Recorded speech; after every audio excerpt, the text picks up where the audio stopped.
Hello mga kasolo. Ang frozen shoulder ko dati dito kaliwa from feet hanggang shoulder kirot. Ngayon lumipat na naman dito naman siya sa kanan. Okay, from feet to shoulder. Salamat dito sa patch na ito. Pin-reliever ni Lola patches. Ito lang yung ginagamit ko mga kasolo.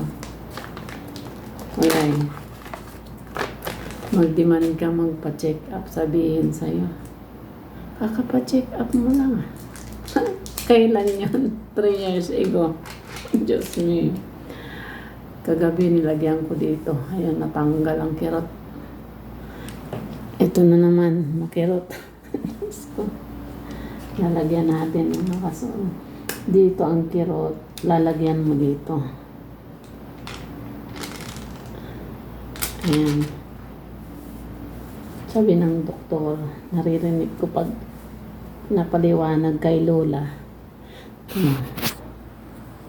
Dito ang kirot. Next, yung patch ilagay. Next sa kirot.